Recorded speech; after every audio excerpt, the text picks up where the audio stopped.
आइए NCERT ज्योग्राफिकेशन practice के अंतर्गत भूआकृति विज्ञान और संरचना के बारे में जो महत्वपूर्ण प्रश्न है उन सभी प्रश्नों को एक बार ठीक से देखते हैं। पहला क्वेश्चन कहता है कि पृथ्वी की आयु लगभग कितनी है। पृथ्वी की आयु लगभग कितनी है। ए 40 करोड़ वर्ष, बी 460 करोड़ वर्ष, सी 42 करोड़ वर्ष, डी 50 करोड़ वर्ष। तो पृथ्वी की आयु जो है अनुमानित आयु 460 करोड़ वर्ष, जबकि ब्रह्मांड की अनुमानित आयु जो है वह 13.7 अरब वर्ष है। क्वेश्चन नंबर दूसरा कहता है भारत की किस दिशा में कार्बी एंगलोंग मेघालय के पठार स्थित है। ए उत्तर पूर्व, बी दक्षिण पूर्व, सी उत्तर पश्चिम और डी दक्षिण पश्चिम में। तो भारत के उत्तर पूर्व में कार्बी एंगलोंग का पठार असम में, जबकि मेघालय का पठार मेघालय में है, यह उत्तर पूर्व में स्थित है। अगला क्वेश्चन कहता है उत्तरी पूर्वी भाग में स्थित मेघालय एवं कार्बी एंगलोंग का पठार छोटा नागपुर पठार से कौन सा भ्रंश से अलग होता है। ए नर्मदा भ्रंश, बी ताप्ती भ्रंश, सी मालदा भ्रंश, डी दामोदर भ्रंश। यह प्रायद्वीपीय पठार का पूर्वी विस्तार जो है यह छोटा नागपुर का पठार है। छोटा नागपुर के पठार पर स्थित है राजमहल पहाड़ी। प्राचीन समय में राजमहल पहाड़ी का ही उत्तरी पूर्वी विस्तार जो था वह मेघालय पठार तथा असम का कार्बी एंगलोंग पठार था, परंतु इसके बीच वाला भाग जो था वह भूगर्भिक हलचल के फलस्वरूप अवतलित हो गया। गंगा नदी और ब्रह्मपुत्र नदी ने उसे कालांतर में पाट दिया है। तो इस भ्रंश को मालदा भ्रंश कहते हैं। अर्थात राजमहल, यहाँ राजमहल की पहाड़ी है और यहाँ पर गारो खासी जनती है। इस भ्रंश को राजमहल गारो गैप या मालदा भ्रंश कहते हैं। तो इस प्रकार से सही ऑप्शन होगा सी मालदा भ्रंश। पांचवा कहता है प्रायद्वीपीय भाग वास्तव में किस प्लेट का हिस्सा है। ए नसाका प्लेट का, बी इंडो ऑस्ट्रेलियन प्लेट का, सी यूरेशिया प्लेट का और डी अफ्रीकन प्लेट का। सही ऑप्शन होगा इंडो ऑस्ट्रेलियन प्लेट। प्लेट विवर्तनी के सिद्धांत हेस के द्वारा दिया गया प्लेट विवर्तनी के सिद्धांत के आधार पर यह बताया गया कि हमारे पृथ्वी जो है वो कई प्लेटों में बटा हुआ है, जिसमें मुख्य रूप से 7 प्लेटें हैं। यूरेशिया प्लेट, यह हो गया यूरेशियन प्लेट, और इंडियन प्लेट और ऑस्ट्रेलियन प्लेट ये दोनों मिलकर के Indo Australian plate, African plate, उत्तरी अमेरिका प्लेट, दक्षिणी अमेरिका, पैसिफिक या प्रशांत महासागरीय प्लेटें तथा अंटार्कटिका प्लेटें। प्राचीन समय में इंडियन प्लेटें और ऑस्ट्रेलियन प्लेटें दोनों एक ही में था। फलस्वरूप जैसे जैसे उत्तर पूर्व की ओर खिसकने लगा, इंडियन प्लेटें और यूरेशियन प्लेटें एक दूसरे में टूट करके और एक पूर्व की ओर खिसकने लगा और एक उत्तर पूर्व की ओर। तो इंडियन प्लेटें जो है वो इंडो ऑस्ट्रेलियन प्लेट का ही भाग है। इस प्रकार से सही ऑप्शन होगा इंडो ऑस्ट्रेलियन प्लेटें। छठा कहता है निम्नलिखित प्रायद्वीपीय भाग के मुख्य अवशिष्ट पहाड़ियों में कौन सा सम्मिलित नहीं है। निम्नलिखित में से प्रायद्वीपीय भारत में कौन सी पहाड़ी जो है वह अवशिष्ट पहाड़ी में शामिल नहीं है। ए अरावली पर्वत, बी नल्ला, सी जावेदी, डी हिमालय। सही ऑप्शन होगा डी हिमालय। हिमालय जो है वह प्रायद्वीपीय भारत का भाग नहीं है, बल्कि हिमालय एक नवीन वलित मुर्दार पर्वत है। इंडियन प्लेटें और यूरेशियन प्लेटें के वलन के फलस्वरूप हिमालय पर्वतमाला का निर्माण हुआ। अरावली पर्वतमाला यहाँ है, भारत के उत्तरी पश्चिम भागों में अरावली पर्वतमाला। नल्ला पहाड़ी आंध्र प्रदेश में है। जावेदी पहाड़ी जो है वह पश्चिमी घाट पर्वत और पूर्वी घाट पर्वत के मिलन स्थल पर नीलगिरी पर्वत है।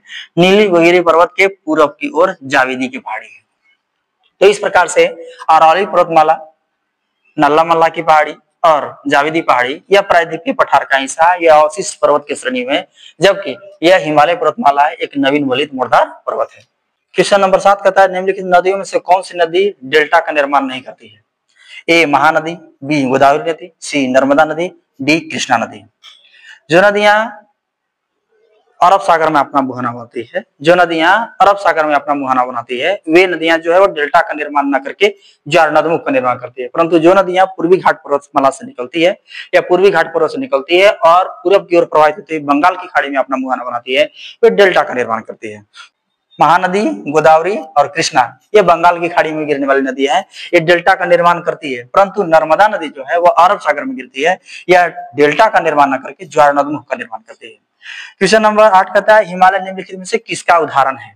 ए वलित एवं नवीन पर्वतमाला का, बी अवशिष्ट पर्वतमाला का, सी प्रायद्वीपीय पठार का, डी मैदानी क्षेत्र का। सही ऑप्शन होगा ए नवीन वलित मुर्दार पर्वत, यह वलित एवं नवीन पर्वतमाला का उदाहरण है। क्वेश्चन नंबर 9 कहता है वर्तमान में जहां हिमालय पर्वतमाला स्थित है पूर्व में वहां किसकी उपस्थिति थी। आज जहां हिमालय पर्वतमाला स्थित है, पूर्व में वहां किसकी उपस्थिति थी? ए लाल सागर, बी टेथी सागर, सी कैस्पियन सागर, डी भूमध्य सागर। सही ऑप्शन होगा टेथी सागर। टेथी सागर को हिमालय का गर्भगृह कहा जाता है। हिमालय का उत्थान जो हुआ है वो टेथी सागर के ही मलबा से हुआ है। इंडियन प्लेटी और यूरेशियन प्लेटी के टकराने के फलस्वरूप टेथी सागर का मलबा जो है वो ऊपर उठ गया, फलस्वरूप हिमालय पर्वतमाला का निर्माण हुआ। क्वेश्चन नंबर 10 कहता है टेथी सागर के उत्तर में किस लैंड या किस भूभाग का विस्तार था? A Gondwana land, B Angara land, C Panthalassa, D इनमें से कोई नहीं। A Gondwana land, B Angara land, C Panthalassa, D इनमें से कोई नहीं। वेगनर के महाद्वीपीय विस्थापन सिद्धांत के अनुसार कार्बोनिफेरस युग में समस्त महाद्वीप या समस्त स्थलखंड जो थे वो आपस में एक ही जगह मिले हुए थे, जिसे पैंजिया कहा जाता है। पैंजिया कालांतर में दो भागों में बट गया, ऊपर वाला भाग अंगोरा लैंड, नीचे वाला भाग गोंडवाना लैंड। अंगोरा लैंड में वर्तमान के 3 महाद्वीप जिसके अंतर्गत उत्तरी अमेरिका, यूरोप और एशिया शामिल है, जबकि गोंडवाना लैंड में वर्तमान के दक्षिण अमेरिका, अफ्रीका, अंटार्कटिका, ऑस्ट्रेलिया और हमारा भारत भी गोंडवाना लैंड का ही भाग है।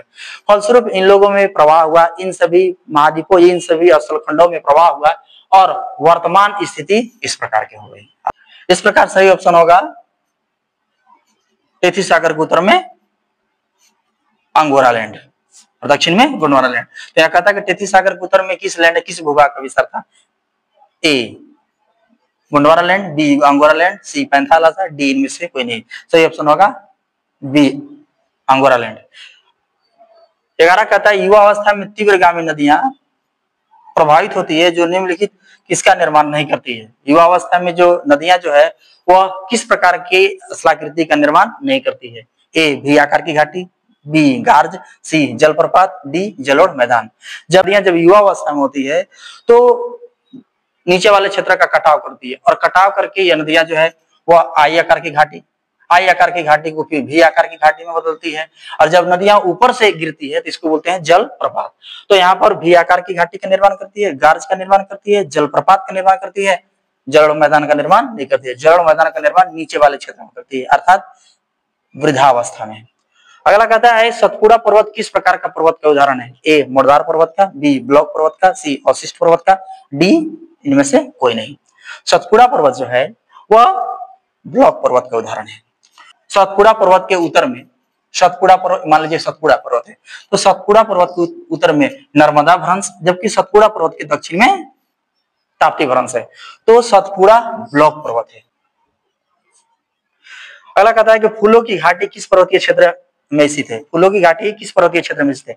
ए उत्तराखंड में, बी जम्मू कश्मीर में, सी हिमाचल प्रदेश में, डी पश्चिम बंगाल में। सही ऑप्शन होगा ए उत्तराखंड में। फूलों की घाटी उत्तराखंड के चमोली जिला में स्थित है, नंदा देवी राष्ट्रीय उद्यान के समीप स्थित है, वह उत्तराखंड में स्थित है। क्वेश्चन नंबर 14 कहता है कि अरावली पर्वत की सबसे ऊंची चोटी कौन सी है? ए माउंट आबू, बी गुरु शिखर, सी डोडा बेटा, डी माउंट एवरेस्ट। अरावली पर्वतमाला भारत के 3 राज्यों में गुजरात, राजस्थान और दिल्ली में यह एक अवशिष्ट पर्वत है। यह एक अवशिष्ट पर्वत है। इसकी सबसे ऊंची चोटी जो है राजस्थान में माउंट आबू के पास गुरु शिखर है जिसकी ऊंचाई 1722 मीटर है। इसके बाद है माउंट एवरेस्ट जो है वह हिमालय की सबसे ऊंची चोटी, हिमालय ही नहीं बल्कि विश्व की सबसे ऊंची चोटी जिसकी ऊंचाई लगभग 8850 मीटर 8850 मीटर है। यह नेपाल में स्थित है। यहाँ हो गया नेपाल, इस जगह नेपाल में स्थित है। डोडा बेटा जो है वह नीलगिरी पर्वत की सबसे ऊंची चोटी है। यह पश्चिमी घाट पर्वत और पूर्वी घाट पर्वत, पश्चिमी घाट और पूर्वी घाट पर्वत के मिलन स्थल को नीलगिरी पर्वत कहते हैं या नीलगिरी घाट कहते हैं। नीलगिरी घाट की सबसे ऊंची चोटी जो है वह डोडा बेटा है। डोडा बेटा दक्षिणी भारत की सबसे ऊंची चोटी न होकर के वह दक्षिणी भारत की दूसरी सबसे ऊंची चोटी है। इस प्रकार अरावली पर्वत की सबसे ऊंची चोटी गुरु शिखर है जो राजस्थान में माउंट आबू के समीप है जिसकी ऊंचाई 1722 मीटर है। अगला कहता है लोकटक झील किस राज्य में स्थित है? भारत के लोकटक झील जो है वह किस राज्य में स्थित है? ए मणिपुर, बी हिमाचल प्रदेश, सी जम्मू कश्मीर, डी झारखंड। सही ऑप्शन होगा ए मणिपुर। अगला कहता है नीलगिरी पहाड़ियों की सबसे ऊंची चोटी कौन सी है? ए माउंट एवरेस्ट, बी अनाईमुदी, सी डोडा बेटा और डी गुरु शिखर। तो पूर्वी घाट पर्वत और पश्चिमी घाट पर्वत दक्षिण की ओर जाकर के एक गांठ का निर्माण करते हैं, दोनों एक ही जगह मिल जाते हैं, उसे नीलगिरी पर्वत कहते हैं। अर्थात पश्चिमी घाट पर्वत और पूर्वी घाट पर्वत के मिलन स्थल को नीलगिरी पर्वत कहते हैं। और नीलगिरी पर्वत की सबसे ऊंची चोटी डोडा बेटा है। नीलगिरी पर्वत की सबसे ऊंची चोटी डोडा बेटा है, जबकि गुरु शिखर जो है वह अरावली की सबसे ऊंची चोटी है। हिमालय की सबसे ऊंची चोटी माउंट एवरेस्ट है। अन्नामालाई एवं कार्डमम की पहाड़ी जो है वह पश्चिमी घाट का दक्षिण की ओर विस्तार है।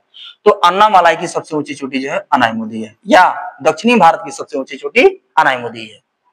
दक्षिणी भारत की सबसे ऊंची चोटी अनाईमुदी है, जो नीलगिरी पर्वत पर स्थित नहीं है, बल्कि यह नीलगिरी पर्वत के दक्षिण में अन्नामलाई पर्वत पर स्थित है। अगला कहते हैं 17वां, पूर्वी घाट पर्वत एवं पश्चिमी घाट पर्वत आपस में कहाँ मिलते हैं? ए नीलगिरी पहाड़ी में, बी सतपुड़ा पहाड़ी में, सी अरावली पहाड़ी, इनमें से कोई नहीं। सही ऑप्शन होगा नीलगिरी पहाड़ी। पूर्वी घाट पर्वत और पश्चिमी घाट पर्वत दक्षिण की ओर जाकर के नीलगिरी पहाड़ी में आपस में मिल जाते हैं। 18वां कहता है दक्कन पठार का निर्माण किस प्रकार के चट्टान से हुआ है? ए बेसाल्ट चट्टान से, बी ग्रेनाइट चट्टान से, सी बलुआ पत्थर से, डी चुना पत्थर से। सही ऑप्शन होगा बेसाल्ट चट्टान से। दक्कन पठार का निर्माण जो हुआ है वह ज्वालामुखी के दरारी उद्भेदन के फलस्वरूप हुआ है। जब इंडियन प्लेटें अफ्रीकन प्लेटें से टूट रहा था, जो दरारी उद्भेदन हुआ, उनसे निकलने वाली जो मैग्मा है आसपास के क्षेत्र में आकर के निक्षेपित हो गया, बेसाल्ट चट्टानों से निर्मित है। अगला कहता है निम्नलिखित में से भारत के सबसे प्राचीनतम पर्वत श्रेणी कौन सा है? ए अरावली, बी हिमालय, सी पूर्वी घाट, डी पश्चिमी घाट। तो सबसे प्राचीनतम पर्वत ए अरावली पर्वत है। अगला कहता है 20, भारत में स्थित हिमालय श्रेणी की सबसे ऊंची चोटी कौन सी है? भारत में स्थित हिमालय श्रेणी की सबसे ऊंची चोटी कौन सी है? हिमालय की सबसे ऊंची चोटी माउंट एवरेस्ट। विश्व की सबसे ऊंची चोटी माउंट एवरेस्ट, जो भारत में स्थित नहीं है बल्कि यह नेपाल में स्थित है। भारत की सबसे ऊंची चोटी K2 या गाडविन आस्टीन काराकोरम पर्वत श्रेणी पर है, परंतु यह हिमालय पर नहीं है। तो हिमालय पर स्थित भारत की सबसे ऊंची चोटी कौन सा है? हिमालय पर स्थित भारत की सबसे ऊंची चोटी कौन सा है? सिक्किम राज्य में कंचनजंगा। सिक्किम राज्य में कंचनजंगा हिमालय पर स्थित भारत की ऊंची चोटी है। या हम इसको इस प्रकार से कह सकते हैं कि कंचनजंगा भारत की दूसरी सबसे ऊंची चोटी है, क्योंकि प्रथम ऊंची चोटी जो है भारत की प्रथम ऊंची चोटी कौन सी है? K2 या गाडविन आस्टीन। दूसरी ऊंची चोटी जो है वह कंचनजंगा है, परंतु यह K2 या गाडविन आस्टीन जो है वह हिमालय पर स्थित नहीं है, बल्कि यह ट्रांस हिमालय पर स्थित है। यह हिमालय का भाग नहीं है बल्कि यूरेशियन प्लेट का भाग है। तो इस प्रकार से हम कह सकते हैं कि हिमालय पर स्थित भारत की सबसे ऊंची चोटी सिक्किम राज्य में कंचनजंगा है। भारत में स्थित हिमालय श्रेणी पर सबसे ऊंची चोटी कौन सी है? ए K2 या Godwin Austen, B Mount Everest, C Makalu, D Kanchenjunga. D Kanchenjunga. तो भारत में स्थित हिमालय श्रेणी की सबसे ऊंची चोटी डी कंचनजंगा। विश्व की सबसे ऊंची चोटी कौन सी है? ए माउंट एवरेस्ट, बी कंचनजंगा, सी नंगा पर्वत, डी अन्नपूर्णा। सही ऑप्शन होगा ए माउंट एवरेस्ट। कंचनजंगा हिमालय पर स्थित भारत की सबसे ऊंची चोटी है। नंगा पर्वत अरुणाचल प्रदेश में हिमालय की सबसे पूर्वी चोटी। अन्नपूर्णा, धौलागिरी, मकालू, मंसालो, यह सब जो है हिमालय की ऊंची चोटियों में से एक है।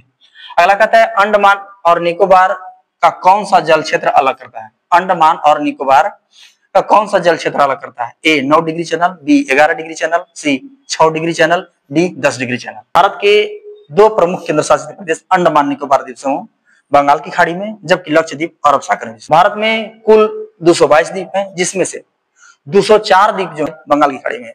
बंगाल की खाड़ी में है अंडमान निकोबार द्वीप समूह। अंडमान निकोबार द्वीप समूह जो है वह मुख्य रूप से दो भागों में बटा हुआ है। उत्तर में अंडमान और नीचे निकोबार। अंडमान और निकोबार। अंडमान में मुख्य रूप से 4 द्वीप, उत्तरी अंडमान, मध्य अंडमान, दक्षिणी अंडमान, लिटिल अंडमान। उत्तरी अंडमान, मध्य अंडमान, दक्षिणी अंडमान, लिटिल अंडमान। अंडमान निकोबार द्वीप समूह की सबसे ऊंची चोटी सैंडल पीक, जिसकी ऊंचाई 738 मीटर है, यह उत्तरी अंडमान में। अंडमान निकोबार द्वीप समूह का सबसे बड़ा द्वीप मध्य अंडमान है। अंडमान निकोबार द्वीप समूह की राजधानी पोर्ट ब्लेयर जो है वह दक्षिणी अंडमान पर है। दक्षिणी अंडमान पर है। और अंडमान और निकोबार को 10 डिग्री चैनल अलग करता है। चैनल करता है सकरा समुद्र। शकरा समुद्र दो स्थलों को अलग करता है और दो जल राशि को जोड़ने का काम करता है। यहाँ बंगाल की खाड़ी और यहाँ अंडमान सागर, तो अंडमान सागर और बंगाल की खाड़ी को जोड़ने का काम करता है, जबकि अंडमान और निकोबार को अलग करने का काम करता है। तो इस प्रकार से सही ऑप्शन होगा 10 डिग्री चैनल। 10 डिग्री चैनल जो अंडमान और निकोबार को अलग करता है। तो ऐसा कहता है प्रायद्वीपीय पठार की सबसे ऊंची चोटी कौन सी है? ए डोडा बेटा, बी अनाई, सी Guru Shikhar, D mount above. तो प्रायद्वीपीय पठार की सबसे ऊंची चोटी अनाई है जो अन्नामलाई पर है। 24वां कहता है अंडमान निकोबार द्वीप समूह की सबसे ऊंची चोटी कौन सी है? ए गुरु शिखर, बी धूपगढ़, सी सैंडल पीक, डी इनमें से कोई नहीं। तो अंडमान निकोबार द्वीप समूह की सबसे ऊंची चोटी जो है वह सैंडल पीक है जो उत्तरी अंडमान पर है, जिसकी ऊंचाई 738 मीटर 738 मीटर है। भारत का एकमात्र जीवंत या सक्रिय ज्वालामुखी कहाँ स्थित है? ए लक्षद्वीप, बी मालदीव, सी अलियाबेट और डी बैरंग। तो भारत का एकमात्र सक्रिय ज्वालामुखी ऐसा ज्वालामुखी है जिसको हमेशा ज्वालामुखी उद्गार होते रहता है, इसे सक्रिय ज्वालामुखी कहते हैं। बैरन द्वीप पर है, जबकि सुसुप्त ज्वालामुखी नारकुंडम द्वीप पर। 26वां कहता है निम्नलिखित में से कौन सी नदी भ्रंश घाटी से होकर के बहती है? ए महानदी, बी गोदावरी, सी गंगा, डी नर्मदा। सही ऑप्शन होगा नर्मदा। नर्मदा नदी जो है वह भ्रंश घाटी में प्रवाहित होती है। यह अमरकंटक से निकलते हुए पश्चिम की ओर भ्रंश घाटी में प्रवाहित होते हुए अरब सागर में अपना मुहाना बनाती है। अरावली पर्वत किस प्रकार के पर्वतमाला का उदाहरण है? ए मोड़दार पर्वत, बी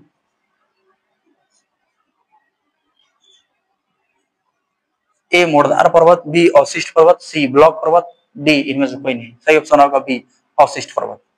क्वेश्चन नंबर 28 कहता है अंगोरा लैंड और गोंडवाना लैंड के बीच वाले जल वाले भाग क्या कहलाता था? ए टेथी सागर, बी पैंथालसा, सी हिंद महासागर, डी पैंजिया।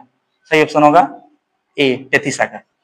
अल्फ्रेड वेगनर ने कहा कि समस्त महाद्वीप आपस में जुड़े हुए थे, समस्त स्थलखंड आपस में जुड़े हुए थे, जिसे पैंजिया कहा गया। पैंजिया के चारों ओर जल वाला भाग था जिसे पैंथालसा कहा गया। पैंजिया दो भाग में टूटा और पैंथालसा का पानी बीच में घुस गया, इसे टेथी सागर कहते हैं। तो ऊपर वाला भाग अंगोरा लैंड, नीचे वाला गोंडवाना लैंड। तो अंगोरा लैंड और गोंडवाना लैंड के बीच वाले भाग या बीच वाले जल क्षेत्र को टेथी सागर कहा जाता है। श्रीनगर किस नदी के किनारे स्थित है? ए झेलम, बी सिंधु, सी चिनाब, डी रावी। सही ए झेलम। क्वेश्चन नंबर 30 कहता है निम्नलिखित में से कौन सी पर्वत चोटी भारत में स्थित नहीं है?